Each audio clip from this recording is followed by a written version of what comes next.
All right, good. Now we're there. Only people who could hear me was IG. Good evening, everyone. This is Dumisani Washington, founder and the CEO of the Institute for Black Solidarity with Israel, on our weekly forum on Israel, Africa, and Black America. Hope everyone is doing well. Haven't been with you in a few weeks. Been behind the scenes. Executive Director Joshua Washington, my son, has been hosting the show, as well as Olga Mashwe Washington. They are both, and them and their families are in South Africa right now. Those of you in South Africa who know the Mashways and ACDP and all those, you already are aware that they're there. So shout out to them. I know they are jet lagged. They may be awake, but maybe not completely awake, if you will. All right. But good. It's great to be with you guys on tonight. We had posted some of the bullets points of what we're actually going to be addressing here. And today, someone said, appreciate your report. Thank you so much, Kaya. I see said Kaya on there. You're more than welcome. We are honored to do the work. Institute for Black Solidarity with Israel was formed in 2013 by myself and a couple of my family members. We had started it after my first trip to Israel in 2012 as part of the African American Pastors Tour with Christians United for Israel, for whom I served almost 7 years, about a year after starting IBSI. And then returned full-time to IBSI in June of 2021, officially, just out of the need for these Black voices in this space. Again, we always say with IBSI, we do not pretend or act as if we speak for the entire Black community. We are Black voices in this space when it comes to the Israel-Africa relationship, and when it comes to the Black and Jewish synergy. So much to get into on today. Thank you for joining us. If you are on YouTube, let me do that whole thing. Could you like, subscribe, all of that? We are, it's a still relatively new page because we started another one after the first one, long story, but it's at about 988. We're not quite at 1,000 subscribers, right? A little benchmark that's there. So go ahead and like and subscribe, please, if you don't mind. Share that as well. We're on Instagram, we're on Facebook and Twitter as well, and on LinkedIn, on our LinkedIn business page, IBSI. I'll be sharing it on my personal page after this, but live, it's only on the business page right now for IBSI. Go to ibsi.org to get more information about our organization, find out more, and find out about events and everything, videos. Our primary focus is always education. We are teaching, whether we're in and beyond the Black community. We had the honor about a month ago being down in Hampton, Georgia, at Agape International. I'm saying it wrong. Agape International. I'm saying the other word. Pastor Lucius McDowell. And so I had an amazing time there, and looking forward to other churches and other venues later on this year as well. As we are sharing this, we'll speak often as well as in synagogues. We don't do college campuses quite as often. And we've explained some of that before. We do that every once in a while, but there'll be a few of those this year as well. All right. So again, welcome here. So part of the reason why we started the forum was to actually have discussion around and share and even kind of hear from as well when it comes to these issues, when it comes to Israel, the Middle East, Africa, Black and Jewish relationship, the Israeli-Palestinian conflict, in ways that often uniquely impact the Black community. We don't say that to be divisive. This is not a situation where we're kind of just carving out some sort of Black space for the purposes of just some sort of identity politics or something like that. There are many instances, many examples, and I talk about in my book, Zionism in the Black Church. If you haven't read, you can go and check it out. Go to ibsi.org/store, and you'll see it there. It's also on Amazon. You can do it in Kindle. You can the e-reader. It's on audiobook as well. So there's different ways that you can get it. Many of you have and you shared your responses. And it's a quick thing. If Miss Tony Brown, she's a Jewish young lady somewhere. Tony, you messaged me both on the wall and then in the other part of IG before about us coming out there to your shul. Would love to do that. You go ahead and make sure you contact our COO or my assistant, and we'd love to do that. Just hit me right there, because it's one of the people who read the book and had shared it with her community. Churches have done it, synagogues has done it, and everything, and we're grateful to you for it. And in that book, one of the things we talk about is this long-standing relationship in the United States between the Black and Jewish community goes back centuries. And if you want to talk about the millennia relationship between Africa and Israel, one of our newest videos coming out will be about Queen Makeda and King Solomon, the relationship, that visit from the Queen of Sheba to Jerusalem 3,000 years ago. So that'll be dropping sometime later on this month, I believe, right? So we try to get that information out. And then we also, among other things, we recruited an amazing young people. We call them the IBSI ambassadors. 2022 of December, we went to Africa, the motherland. And then in June 2023, the Holy Land, we went to Israel at an amazing time. And they are doing amazing work there in their communities. So again, you can find out about us at ibsi.org. And also, lastly, I want to thank everyone who contributed and helped us during the Black History Month fundraiser. We do that every February. We call it 100K in 28. Last time it was 29 days because it was a leap year. We didn't quite make our benchmark, but one of the things of that 100K, we're probably shy of that. We only, I just won't say only. I mean, we were very grateful for all that was given. It was somewhere between $25,000, $26,000, $27,000. We appreciate it so much, every bit of it, because it helps us do the work.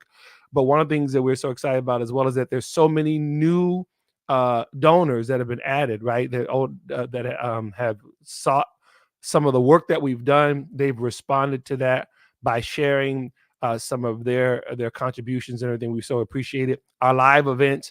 What keeps happening is that wherever we are going, when we are in the community, we were in Harlem a few weeks ago at the Zion Cafe. We talked about that. We were in Chicago just a weekend ago. We talked about that. So each time when we go out in the groups, whatever the event is, we are meeting Black Americans who are following the work of IBSI and coming up to us and saying, thank you for what you've been sharing. I didn't know a lot of this. I was looking for some more information and everything. My son shared a little bit of that from before. Again, it's ugly out there in terms of anti-Semitism, what's going on our streets and everything, but that's not the whole story. And there's a lot of information that needs to get out, and we are doing our best to do that. And you help us do that. We appreciate that so much.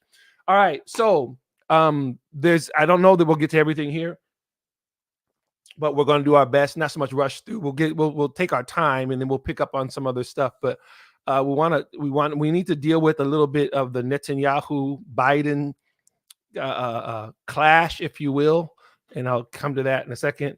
And then along with that, I have a little note here. IBSI speaks truth to power, to U.S. power. I need to kind of combine both of those things. My screen is kind of doing something weird, so give me a second here. I want to make sure that I got what I need here and that I'm good. Yep, I think I'm good. Yep. All right. So here we go. So there's several articles about it, and then one of the ones that I will point to when it comes to this. So this latest thing, ladies and gentlemen, the post-October 7th world, like the post-9/11 world, is one that we are in this. But 6 months since October 7th, doesn't seem like it's been that long, but my God, time is moving by really fast. By October, November, December, February, March, by 6 months since that horrific attack, Hamas and slaughtering or taking captive some 1,300 Israelis and the whole thing, right? Israel has launched this campaign to destroy Hamas, and so they have been doing that. It has been like any other war situation. It's ugly, it's bad, it's difficult, all of those things, but unfortunately, it's necessary because Hamas must be destroyed. And so there's been a lot of back and forth between the White House or I should say Washington, D.C. and Jerusalem, Netanyahu, Biden, Blinken, Secretary of State, all of those things. And the latest thing has been about Rafah. Rafah is this area, I believe it's in southern Gaza, where it seems to be the biggest stronghold and concentration of Hamas power and firepower in Gaza. And so the IDF is basically headed there. President Biden has said that is the red line about Gaza. Ramadan has approached, and so tensions are heightened here during this the Muslim feast of Ramadan, the observers of Ramadan, and so tensions are, if they could be, even higher, and security alerts and all of these things. One of the things that has happened fairly consistently is that the Biden administration has attempted to characterize all that that the IDF is doing in its fight against Hamas, and all these controversies about, and we've posted about it as well. And I won't unpack all of it about the food and aid getting in. Those of you who are following, and you know that Hamas runs Gaza and has taken the aid, and this is nothing new. This has been going on for decades, right? So Hamas has ruled Gaza with an iron fist for decades. Shout out to Zaya. What's up, Zaya? Ain't seen in a minute. So, and because they run it with an iron fist, the food, the medicine, everything that goes in, Hamas takes it.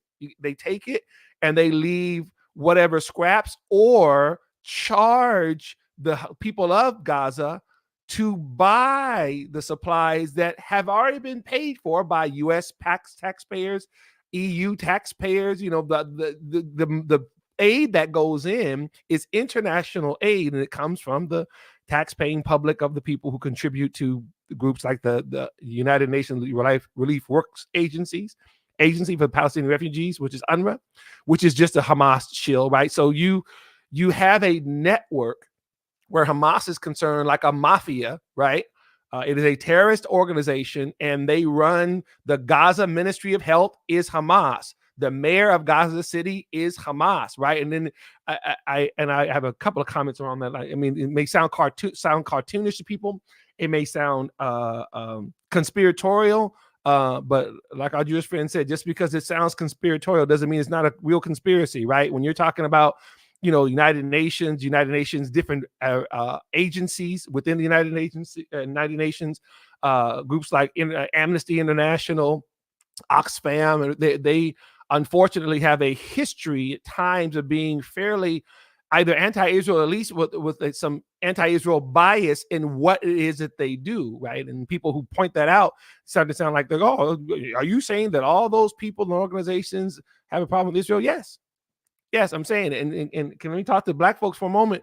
When we talk about the systemic, now I'm talking about real systemic racism. I'm talking about Black people not being considered human beings. I'm talking about not just slavery. I'm talking about schools, medical schools, seminaries that with doctrinations and teachings, and if you will, that are predicated on the false teaching that Black people either don't have souls, Black people are incapable, all of these things. These people were taught these things, right? So when we talk about conspiracy, right, those things are not far-fetched. When society has gone to a place where it marginalizes an ethnic group of people like that, right? So these people are evil, right? Come on, now we've seen this before, right? And not just with Jews, not just with African Americans, right? Different peoples, right? At different times, right? I went to college in San Francisco. Obviously, California, one of the most diverse, if not the most diverse state in the union. And I had many friends, for example, who were Asian, but were different from Asian countries. Some first generation from places like China or Japan or South Korea, right? And I learned from my Asian friends some of the very complex stories about China and Japan, right? Or South Korea and Japan, right? And again, I didn't have some sort of feeling against anybody, right? I'm just listening and learning. I'll tell a quick story. I'll never forget. We're in this common area. I went to the San Francisco Conservatory of Music. At that time, it was on Ortega Street. It's not there anymore. There's a very small school at the time in the 1980s, about 200 student body, right? And in what was like a big kind of redone house, like classrooms and the auditorium, all kind of stuff. In this main area where we would congregate, we kind of kick it there, be lounge chairs and everything. And I remember I was kicking it there, I believe, with a couple of my, I believe they were from South Korea, right? A couple of my South Korean friends. We were sitting there, we were talking or whatever, and just, just kicking it for a minute, right? And then a group of students, 2 or 3 of them, came down the hallway, came into the room. They were all from Japan. They're all Japanese students, right? And I'm just now, this is first semester, I'm just now getting to know the South Korean students. We're talking everything. And Japanese students, I had seen them. I'd say hello and everything. I mean, literally from all over the world, Puerto Rico. The people were there from Nordic countries. I think Sven was from the Netherlands, everything, right? So you had different people that were there, right? And so I remember the cold as ice feeling when the Japanese students walked in. Now, I'm not saying anything negative about the Japanese students. That's not what I'm saying. I'm going, it was clear that the beef was on, right? They came in and all the ha-ha, he-ha, everything was like, boom, right? I'm just kind of watching, right? And they kind of looked, and the Japanese students looked, the South Korean students, and then, you know, at some point, the Japanese students just kind of went on and went to the parking lot and they walked somewhere else. And at that point, a couple of them, I'm not getting into it now, some of my friends are telling me some of what the history was between those two peoples, right? For somebody just walking in who didn't know any of that, they would just think they were just Asian people, right? And they would have thought, well, maybe they're all Chinese, maybe they're all whatever. No, they have these specific ethnic groups of Asians who have a long history with each other, and some of the oppression and that kind of stuff. What's the point that I'm making? That people can be marginalized or dehumanized in many types of ways, and they come from those types of backgrounds for millennia, right? And so when we're talking about the oldest race hatred in the world, anti-Semitism, right? When you hear about this media and blah, blah, blah, blah, and the anti-Israel, blah, blah, blah. Yes, let me say to you, ladies and gentlemen, yes, it's true that much of what's being reported about this war between Israel and Hamas, Israel is not trying to destroy Palestinians. It's not trying to commit genocide, all that foolishness, right? Israel, unfortunately, has to fight Hamas, which is embedded in the civilian population and all those things. This, unfortunately, has to happen in order for the Israelis to be able to live. Palestinians who are being subjugated by their own people, right? So you're going to, in the media, you have a lot of anti-Jewish, anti-Israel bias. Folks, when they talked about Israel bombed some hospital, right? That wasn't true, right? It was the parking area there, and the Hamas is lying, right? And constantly, consistently, Hamas, all this starvation, and people are eating, and Hamas is taking the food, right? And then you have these different videos that go up. Follow some of the stuff. We share a lot of it on there. The markets are there, and the people have the food, right? That's not, they're not the accurate reporting. Or the 30,000 Palestinians have been killed. Those numbers, there's several different very good pieces. One of them is in Tablet about why those numbers are inaccurate and how you need to actually be able to assess this. But again, all these lies keep going, right? So the Biden administration is trying to pit Israel, not so much the Israelis as these warmongers, but Netanyahu, and they didn't say warmonger, that's my word, right? They're saying all these red lines, and Israel needs to be more careful, and it's just, I'm concerned about the deaths, this, that, and the other, right? Well, Israel is as well, while they're trying to destroy Hamas. And so the article there, you should check it out in JNS. I put the link and I gave it to our producer there, Miss Maria. And the title of the article is Biden Administration Support for Israel Dwindling, Majority of Israeli Jews Say. And the subtitle says, over 70% of Israeli Jews feel that U.S. President Joe Biden's support has declined in months. You see that there on the screen, right? If you read and unpack that article, you'll see that the vast majority of Israelis, regardless to how they feel about Netanyahu, are standing with the campaign to both destroy Hamas, and the majority of Israelis are in favor of then taking care of Hezbollah in Lebanon, right? And then I shared this before. Caroline Glick, a friend and colleague, amazing. Check her podcast out, In Focus. Just very, very important information if you want to understand what's going on. It's the stuff that's often not reported on. JNS, Caroline Glick, our good friends out there, Jerusalem Center for Public Affairs and everything. I mean, they're just amazing, do amazing work, right? One of the articles, or one of the things that Caroline shared a few weeks ago, this stat, ladies and gentlemen, move from here.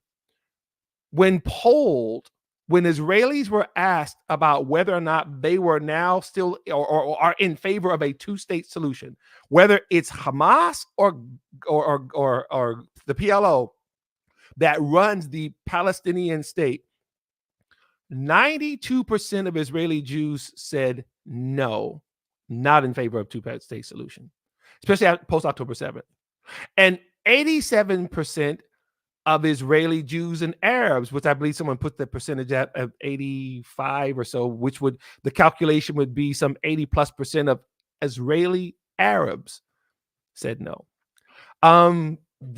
Those are astronomical numbers when it comes to political or polls, ladies and gentlemen, right? So, in other words, the Biden administration continues to try to pit Israel as or I should say Netanyahu and his leadership in Likud. And let me pause here. We are not, the Institute for Black Solidarity with Israel does not exist to support Benjamin Netanyahu or Yair Lapid or Benny Gantz or anybody's party. We don't get involved in Israeli politics, right? This is, the Israelis debate that themselves, and they're really pretty good at it, right? Did you see all those protests after the election of 2022 in October? Yeah, the Israelis are going to make their voices known, right? You don't got to ask Israeli their opinion. They're going to let you know, right? We don't do that, right? Plus, we don't do a whole lot of that anyway. We are Americans, and we talk about America. I'll come back to that in a second, right? So the Biden administration keeps trying to characterize both the war in Gaza and plans to even expand and have to deal with Israel's enemies as Netanyahu, right-wing, fascist, blah, blah, blah, blah, blah, right? Okay, so again, and some Israelis can't stand Netanyahu. That's not my point. My point is that Netanyahu, when you're talking about the 90 percentile of Israeli Jews and the 80 percentile of Israeli Arabs are in favor of what's actually happening, I don't know if you get much more of a mandate. That's about, come on, ladies and gentlemen, you want 100%, right? They are in favor. They want Hamas removed. The Israelis want Hamas removed. And the Biden administration's attempt to try to paint this as some sort of Netanyahu propaganda or his title, like a Netanyahu campaign, is weak and failing, and it is exposing the fissures, right? Because the talking points at some point in the U.S. have to reflect what the Israelis are saying, not who's trying to force the Israelis to accept yada, yada, yada. We've talked about this in the context of Africa, in the context of Africa, right? We've talked about how our government will try to force things. I wrote what some consider to be a controversial article a few months ago now. I can't, timeline's really bad. And the title of it was Cultural Imperialism, how the U.S., something along the lines of the targeting of African Christian nations for LGBTQ rights, meaning that the United States is slapping, I think you call sanctions or whatever, on nations like Uganda and others for their anti-gay marriage laws, for their anti-homosexuality laws, these types of things, right?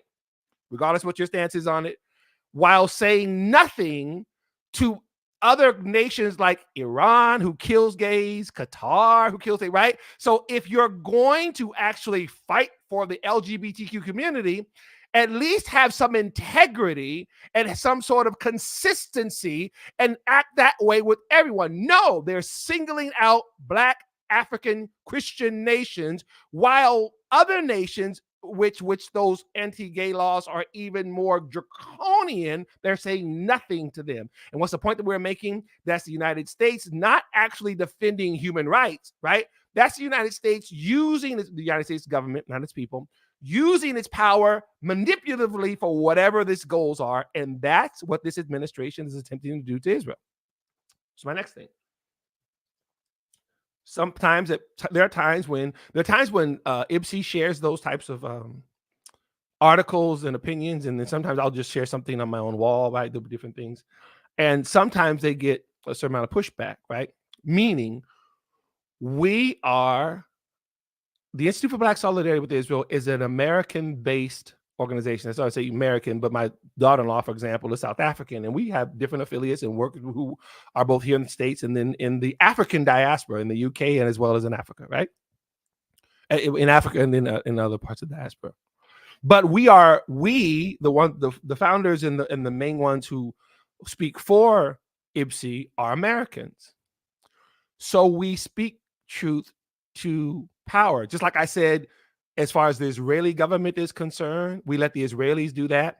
As far as the Nigerian government is concerned, and yes, there are unique times when we were calling out, for example, during the presidency of Muhammadu Buhari, There are many Nigerian friends that we had that were calling out the government for its lax approach to the jihadist slaughter of Christians and other groups in Nigeria. So we would post those types of things, right? But as far as coming against the government, the Nigerian people have to vote for, and we kind of we try to walk that line.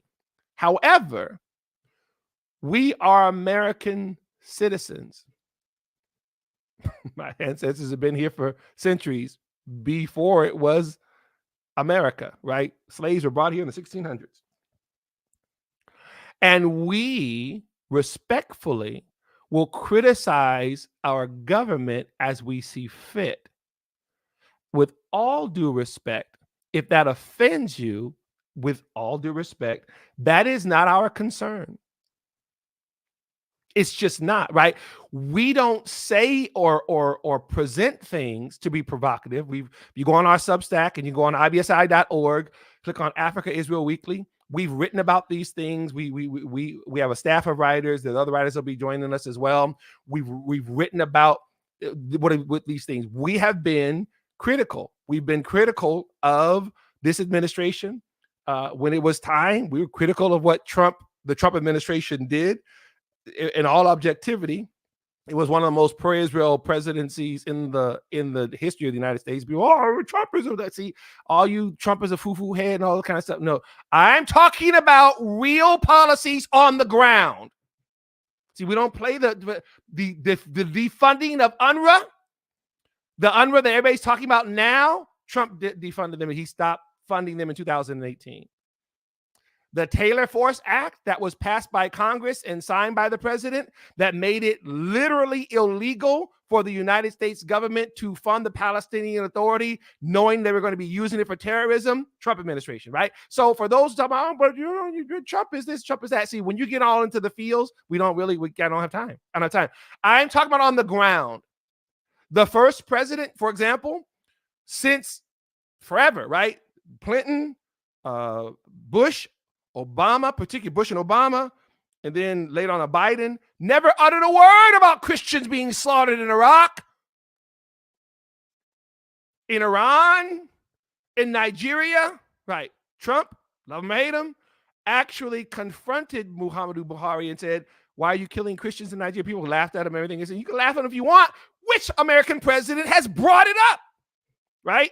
We deal with real stuff on the ground, right? So when we post something, okay, the Biden administration, blah, blah, blah, what about Trump? You know what? Because I thought Trump wasn't the president. We're dealing with right now.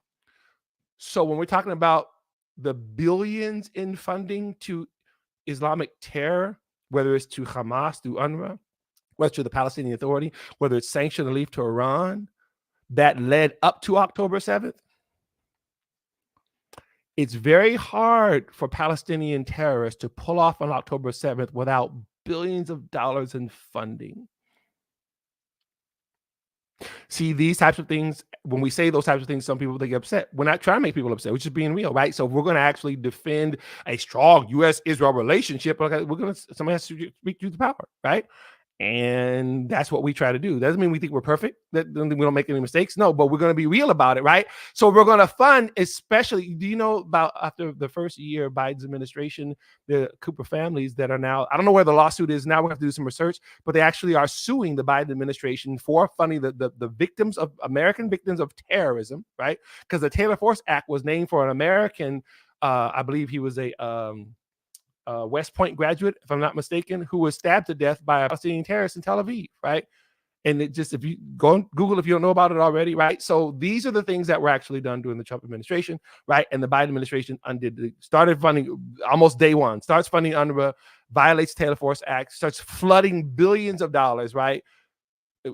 Qatar's involved, Iran's involved, and all these things, and right? So we call that out. And we will continue to do it, right? Again, we don't do it to be provocative. And we don't do it. We don't sit in there like some say this. Oh, we're gonna say this is really gonna make them angry. No, we just don't care, right? We don't care. Oh, you sound right wing.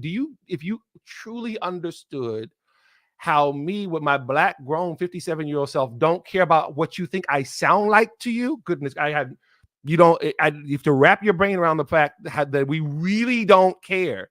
I personally, and then IBSI, we are not focused on being accurate, bringing the receipts, those types of things, right? So we, IBSI, then what we call speaks truth to power. We speak truth to U.S. power. Let me just say this real quick. I posted something the other day, Maria. It was this thing about Eldridge Cleaver. So Eldridge Cleaver, those of you who don't know already, if you go to our IBSI.org and you click on videos, the different education videos that we do, and shout out to Dr. Bob Shillman and the Shillman Foundation. They help fund our educational videos. One of the ones that we did about a year ago was called Black Panther Eldridge Cleaver Became a Zionist. If you haven't checked it out, please check it out. It's on our Twitter feed as well, and you can kind of scroll on there, but you can find all the videos that have been done, particularly over the last year and a half or so, on that page there, right?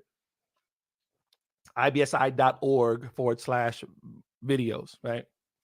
I don't cite it in this particular video, but I'm saying this for a reason. Eldridge Cleaver, Black Panther, a Marxist. This man was, radical to the core, was radicalized in prison, was in prison for serial rape, right? This man was a very, very bad dude, had all kind of problems, everything.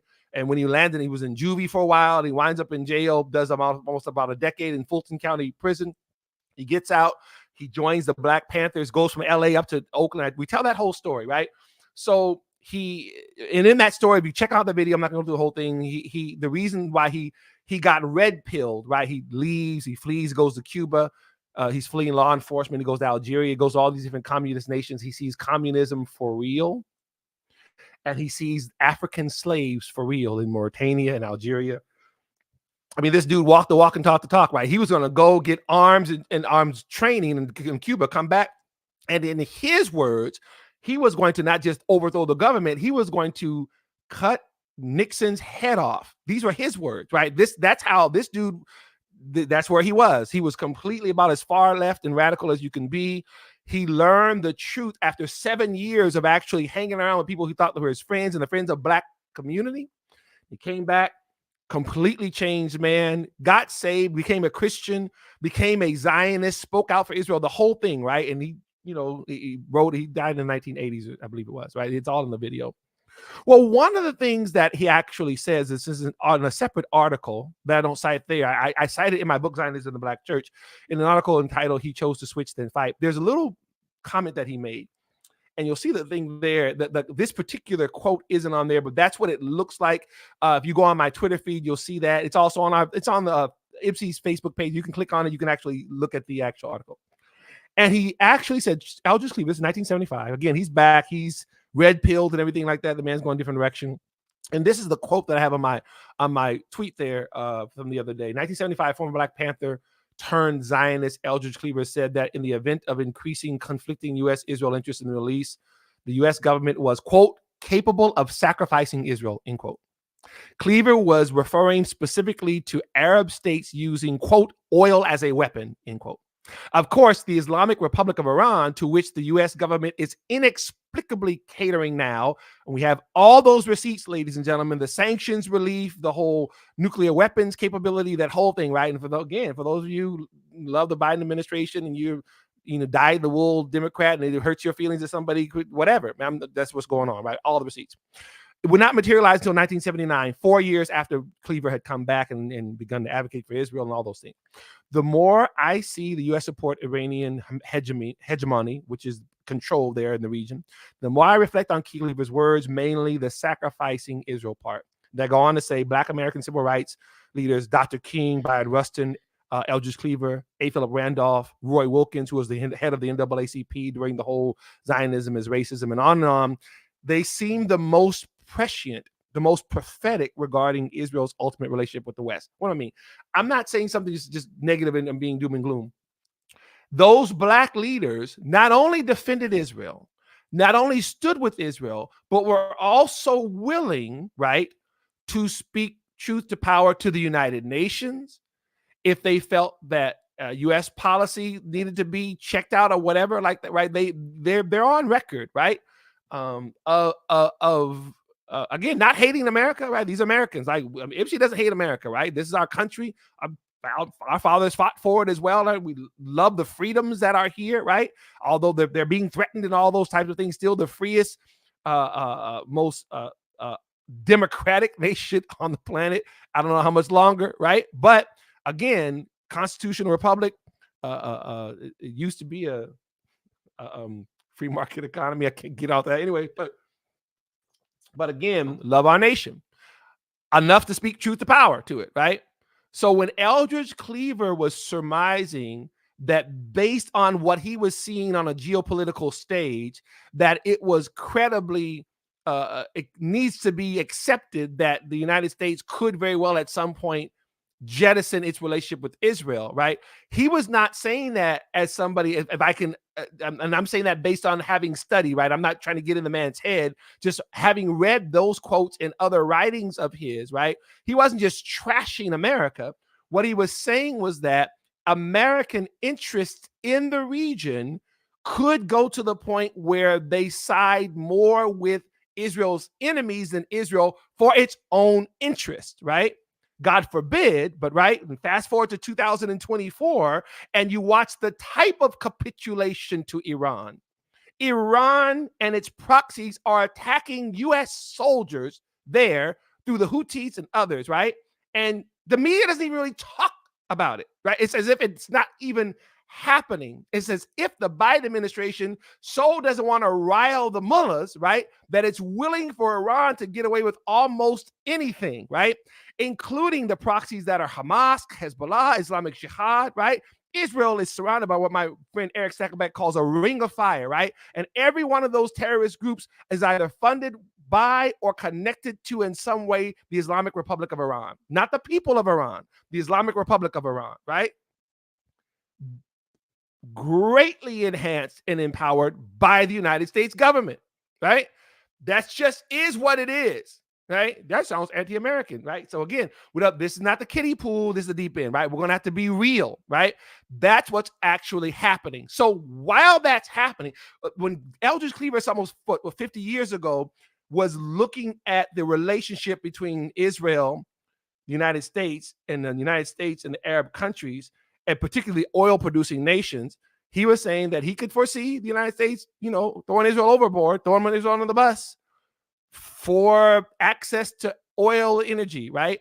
So again, fast forward to now, that's not so much what's happening, but it would appear that the U.S. administration has picked its choice for who rules in the region, and that seems to be Islamic Republic of Iran. Okay, someone had pointed this out. I didn't watch the whole State of the Union address. The other stuff was going on, but I read some of the commentary and everything, and I believe that the president either never or maybe once used the term Islamic Republic of Iran or Iran. Right? Well, one of the ways that you see that something's kind of fishy when somebody wants to wax philosophical, for example, about the war between Hamas and Israel, they never say Hamas. Right? Just Israel needs to do this, and Israel's red line, and Israel needs to be careful, and Israel, right? But what about Hamas? What does Hamas need to do, right? Like release the hostages, right? That never even comes up. So Iran never even coming up in the conversation lets you know that there's some serious biases going on there, because Iran, along with his buddy Qatar, is wreaking the havoc there, right? Once again, Hamas cannot do what it did on October 7th with no money. You know what a broke terrorist is? Broke. Where do they get all those weapons from? How do they get all that training? Paragliding training. That in and of itself probably costs thousands of dollars, right? Where that money come from? Us. Right. So if we're not willing to deal with how the terrorism is being funded, we're not being serious about fighting for a strong U.S.-Israel relationship or trying to defend people who are trying to defend themselves. Like the Nigerian Christians and others who are being slaughtered by Boko Haram or the Fulani herdsmen, right? And others, right? So if we, as the United States government, are going to continue to give Nigeria $1 to $2 billion a year for defense and all these other types of things, but say nothing about these innocent people being slaughtered, we're still being just irresponsible, right? That's what it's called, speaking truth to power. Yeah, right? So if Fulani and all those other and what's going on in Sudan, right, and on and on and on, right? They act like the Israel haters act as if the Israeli-Palestinian conflict is the only thing happening on a world stage. Meanwhile, millions of people are displaced from Sudan. One of my friends just sent me a shout out to Carmel Malamed out there in LA. the mullahs of Iran have now cracked down again on the Christians of Iran, right? The Christian church in Iran is the fastest growing on the planet, right? And they just released a video not too long ago. I'm not going to share it here today because I'm not going to have enough time, but they are both praying for the United States. They're telling people, how they've grown and how God is moving in their lives and what's happening, the miracles. It's just amazing. And then they issue another warning to Christians in the U.S. They said, our brothers and sisters, they said the persecution that we're facing, it's coming for you, and we're praying for you, right? Once these aren't Americans, they're not Republicans, they're not Democrats, but they're watching the type of clamping down coming here when it comes to freedoms. And as Christians, they're saying it's coming for you, right? Where are the voices there? Nowhere to be found. It's all Israel, right? That's the kind of tragedy that's actually taking place. And that's how the world, on the world stage, particularly those, what we call the least of these, those who are the struggling, those who don't have that power, right? Those that, if you're going to speak truth to power, I believe Isaiah said, rebuke the oppressor, plead for the cause of the widow, right? It's Israel, Palestine, Israel, Palestine, Israel, Palestine. Meanwhile, millions of people displaced or killed in all kinds of genocides and all kinds of jihadist wars and everything, gets no press, which is one of the reasons why the African Jewish Alliance was formed. I won't get into all that again, but you can go to africanjewishalliance.org. Those of you who've asked about how you can be a part of what you can do to help, or you can even give, you go to African Jewish Alliance. These are Africans, both in the United States and other parts of the diaspora and on the continent, along with Jews, both once again, in Israel and also here in the United States, who've come together to raise awareness and fight against the jihadism that's happening, that is killing Jews, Christians, and Muslims, ladies and gentlemen. Muslims are oftentimes, depending on that region, are the ones who are dying the most in the midst of all this Islamist terrorism and violence, which doesn't get discussed in the United Nations. I want to talk about it. Most of the human rights organizations, and if they do, they'll kind of mention it, and then they'll go turn and pivot and go right to Israel. Right. So these are the things that we are working on. And this is one of the reasons why our organization exists. And again, why we, are unconcerned about what it looks like to somebody. We're going to say what we need to say. Right. I could say some more, but I got to move to another thing here. Right. So let's do this. I want to, along with that, hope that made that clear. I yell all the time. Just so my kid, I had all those kind of stories. I'm always yelling because that's just me. That's my intensity. That's my brain. I want to give a little prelude to this. So every third Tuesday, IBSI hosts what's something that's called the IBSI Pastors Present. And we have a private or a separate Zoom. It's not streamed like this is and everything. It is a separate Zoom meeting, conversation, if you will. Sometimes I'm a speaker. Sometimes we'll ask somebody to come and speak. And we're speaking specifically to, but not exclusively to, pastors, right? Black pastors. There could be other ethnicities, but our themes are around the issues that we believe the pastors and church leaders, Black church leaders, need when we're actually discussing Israel, Palestine, and all of these things, right?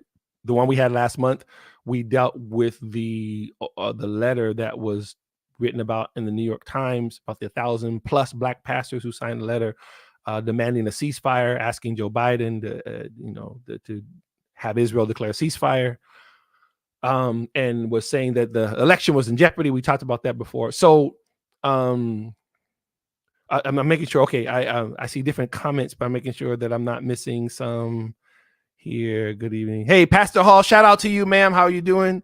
Good to see you. You said this a few minutes ago. I'm just now seeing this here.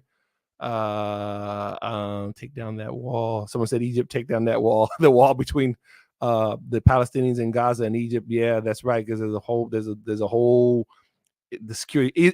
Egypt doubled its wall security there with Gaza, right? Doing this whole thing. They letting you know they don't want the Palestinians there. They want Hamas there in their country. Love the energy. Someone saying, okay, all right, making sure. And then Maria, you make sure if there's something I need to do on there, I'm doing that. So Pastor Hall, so glad that you're there, ma'am. I think I saw you. I had registered. Pastor Hall and other pastors that be listening here, please feel free to share the link next Tuesday, a week from tomorrow, Tuesday, March the 19th, I believe. Our next IBSI Pastors event will be entitled The Spiritual Battle for Black America, unpacking Louis Farrakhan's latest attack on Israel. And so you can register for that event. Again, it is directed to pastors and black church leaders. But again, it's not exclusive. We never do a segregated thing. Anybody's welcome to come, right? So, but it's going to be some crucial information for those of you who can't make it. It's always recorded. So those you pastors who are RSVP'd or whatever want you to come with us and be with us live, we can discuss it together. But we'll also send the link out of the recording. The Savior's Day, the Nation of Islam, I guess around the spring or February every year, they have what's called the Savior's Day, this annual day. Savior's Day, and they're referring to the Farad, the actual founder of the black Muslims, would later on become the Nation of Islam, because he wasn't the founder. Elijah Muhammad wasn't the founder. He actually took over after this first guy, and then Louis Farrakhan after him. It has always been a rabidly anti-Semitic organization from the very beginning, right? And it's also not what we would call a mainstream Islam, right? It's its own branch of Islam. I mean, Malcolm X made that very famously clear when he went to Mecca, right? He went to Hajj, he did the whole thing. He came back and he said, I saw black Muslims, white Muslims. He said, I didn't even know, right? Malcolm, he discovered how many ways he'd been lied to. And after a while, he started telling the truth about that, and they killed him. But it's another thing, right? So Louis Farrakhan did a speech that was upwards of almost 3 and 3/4 long, and it was focused hours long, and it was focused on either Israel, Palestine, Israel, Gaza, the whole thing. And it was an attempt. So, Maria, if you have that, I'm going to give you this clip. I'm not going to unpack it now. I'm just going to take a second and tell you what we're going to talk about next Tuesday, March 19th, in this IBSI Pastors Present. If we have that, Maria, let's go ahead and play that clip. I gave is prophecy that you can find in the Bible and the Quran, that Israel is not going to stay in the Middle East. America is not going to stay in the Middle East. And when that war triggers all of the countries that it will trigger, the war of Armageddon will be all over the earth. China will be involved. Russia will be involved. Kim Jong-un of North Korea will be involved. And there'll be no hiding place for anyone. I say in my article, and that's all. Maria, I don't know if we have a screen that we know it's okay. On IBSI.org, go to Africa Israel Weekly. The second to last article was this. It's called The Spiritual Battle for Black America, Unpacking Louis Farrakhan's Latest Attack on Israel. I actually wrote a piece on it. So it's on our Substack. You can go there. Sometimes the content is premium. You have to be a subscriber of like $10 a month, whatever it is. But this one, some of the content is not. It's free, and that's one of the ones that is actually free. And we do it randomly like that.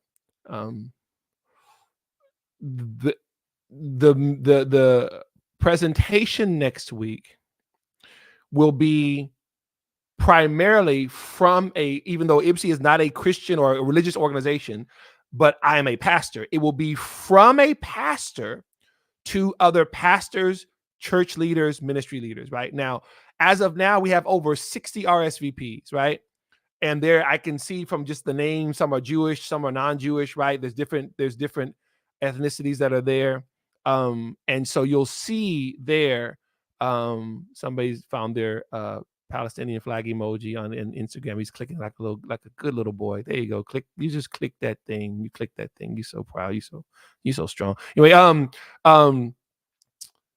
we're going to talk about the spiritual warfare, right?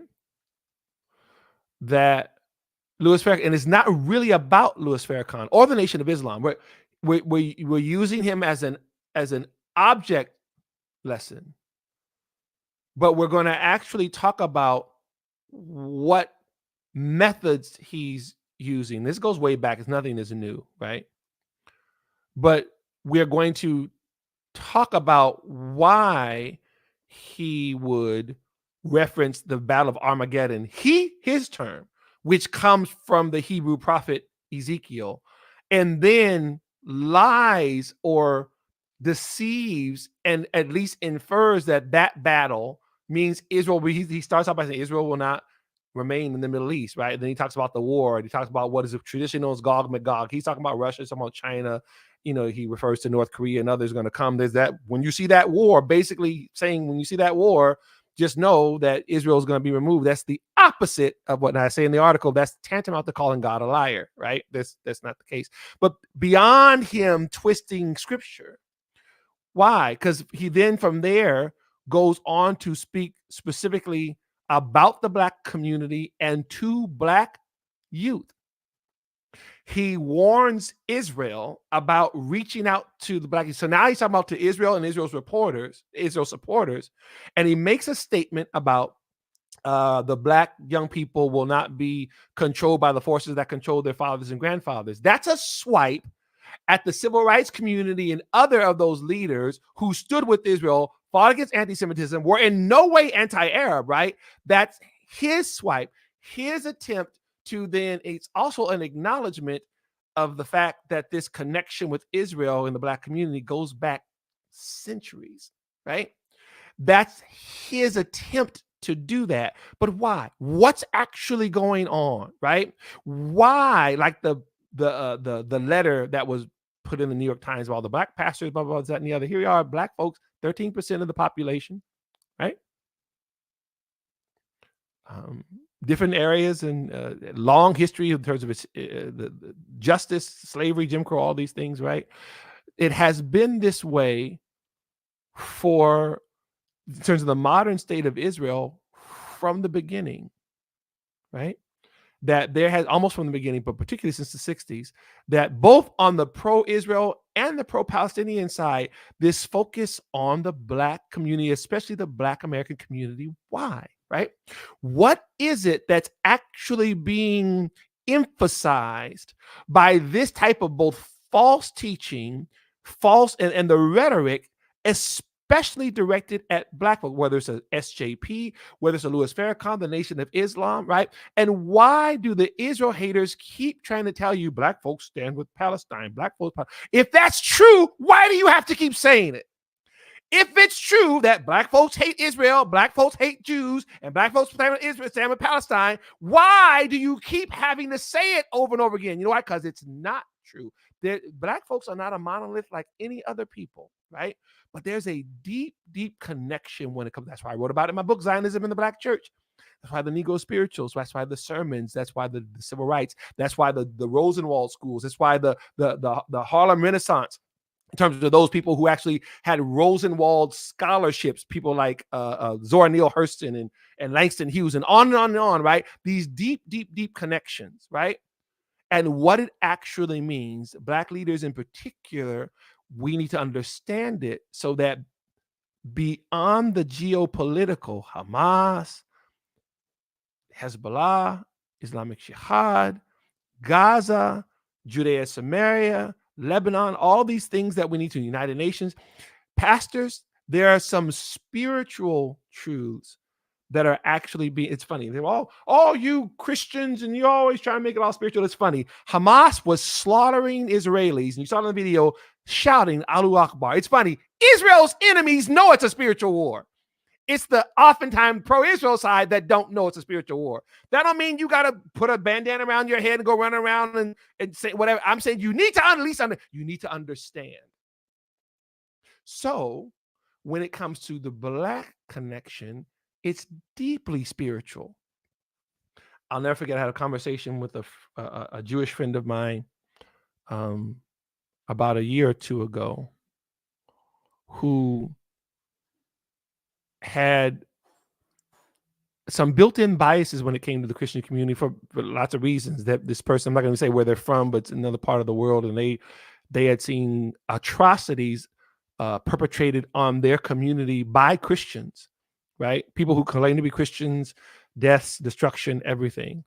And so when they came here and we became friends, this friend We worked together and everything, and he learned a lot about Black American history through me. This was what he said.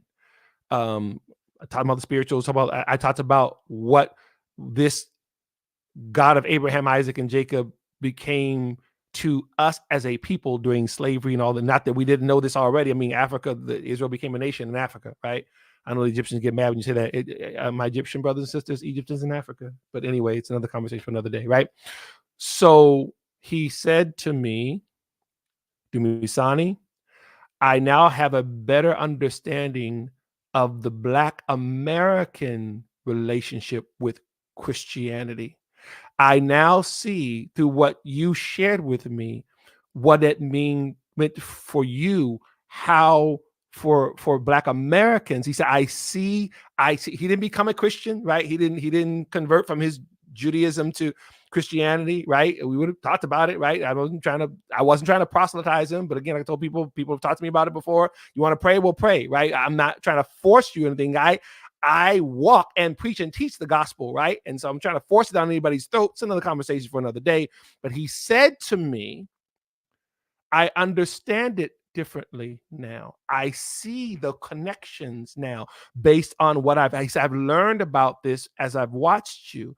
And I felt a great appreciation for him just sharing that with me. What's my point? There's no been let's force the Jews to accept Jesus. That hasn't been in terms of the Black ethos, the connection to the go down Moses, the Joshua fit the battle of Jericho, the swing low sweet chariot, the lift every voice and sing, lest our feet stray from the places of God where we met thee, lest our hearts drunk with the wine of the world we forget these. These things are deeply embedded in the Black American community. And what has frustrated Israel haters so much is that they've tried for decades to dislodge it, but it ain't going nowhere. This is one of the reasons why they keep saying Black folks stand with Palestine. If you're really Black, you stand with Palestine. They keep saying that because they're trying to gaslight people, right? They're trying to make them think, again, are there Black folks who are pro-Palestine? Absolutely. That there's this silent majority that actually stand with Israel. And one of the most important things for that group is to get the right information, to have the right dialogue, to actually be able to unpack these real issues, right, in a way that understands the Black ethos, which is one of the reasons why we exist. So next week, Tuesday, March the 19th, now it's specifically for pastors, Black church leaders, but again, other people are welcome. So if you have a rabbi or a pastor or friend, if you're listening to this now, especially if you're Black American or African and you're somewhere and I want my pastor, I want my church leaders, just go on our website, ibsi.org/dates. You'll see the thing there that has a little picture, little graphic that's there. Go ahead, RSVP, register for that Zoom meeting. Again, this will not be streamed. We don't stream those meetings. Every third Tuesday, we have those types of meetings. We will not stream that, but we'll unpack the Louis Farrakhan attack against Israel, not for the sake of Louis Farrakhan or the Nation of Islam. We're not giving them any press. That's not the point. The point is we want the pastors and the leaders to understand what was actually being said and why. Why does the press keep trying to tell Black folks how they need to feel about Palestine? Why they keep focusing? Okay, why not? In all due respect to all my Hispanic brothers, my Asian brothers, and my Native American brothers and sisters, you notice how there's not the focus the same way on the Hispanic community, right? Not that it's not important, right? It's an even larger voting demographic, right? There's something else going on here, right? You don't hear them talking about the anti-Semitism or needing the Asian community to stand against again. And I'm not saying the Asian community is not important, whether Chinese, Japanese, North Korean, Southeast Asian. That's not my point. My point is that since the 60s in particular, there has been this KGB-backed and then later on offensive when it comes to Black leaders and the Israeli-Palestinian conflict. Why we're going to unpack the why. The why is not always important, ladies and gentlemen. There are times when it is. This is one of those times. Can I say this to you? As horrific as October 7th is concerned, our organization is concerned about what continues to percolate and boil in Lebanon, in Judea and in Samaria, right? There's a reason why they keep demonizing Israel and the Jews the way that they're doing it. And while that's rising, the same thing is rising is the jihadism against Christians in Nigeria and Sudan. These things are connected, ladies and gentlemen. And people are going to have to be aware and speak truth to power and actually put their hands on the plow, as Jesus said, to do this work. This is what we're working on now, right? So again, that's next Tuesday, March the 19th. Maria, get ready to cue that for me, and I'm going to be out here in a second. So here's the thing. There's a couple of things we want to touch on, but we're already over our hour. It goes by so fast, right? And I talk fast, but I still couldn't get it all in. But I wanted to be able to share those things with you. So we left those links that are there. Wherever you've been following us on there, whether you're on Twitter, Instagram, whether you're on Facebook, YouTube, LinkedIn, I want to say thank you so much for tuning in with us. Now, here's the thing. Joshua and Olga in South Africa for the next 2.5 weeks. Well, they've just got there, so it's about a 3-week thing, right? So if you're there in South Africa, give them a shout out and everything. My grandson's out there too. They are bicontinental, right? My Talamwa and my Toriso. So they may host on one of these times, right? If they do host it live, it'll be 2:00 in the morning there.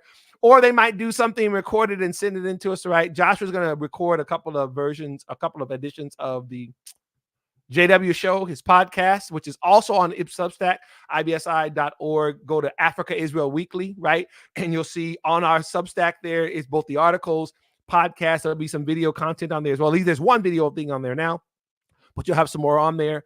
And so they're going to be coming out there. They're going to be coming to you from South Africa, Olga. This is also the election year. Just like it's an election year here, it's an election year in South Africa, right?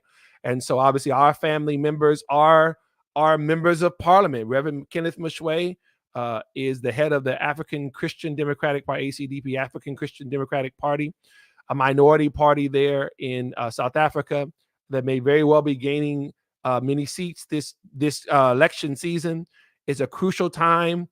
I didn't unpack the whole South Africa thing. Olga has spoken on it before. The ANC, which is the ruling party, has been extremely anti-Israel and just anti-Semitic, taking Israel to the International Criminal Court, or the ICJ, the International Court of Justice, accusing them of genocide and all these other types of things. But ladies and gentlemen, they do not speak for the plurality of South Africans, and especially not Black South Africans, right? It's just an unfortunate reality, just like the Iranian regime doesn't speak for the people of Iran. And I'm not saying that the ANC is the Iranian regime. What I'm saying is that the Iranian regime is extremely anti-Israel, wants Israel gone, but the Iranian people, the majority of them, do not feel that way at all. And so, yes, so they're there in South Africa doing some wonderful work. You may be hearing from them in the next couple of weeks and everything, but yeah, we'll try to connect them with you so that you all can kind of be know what's going on there.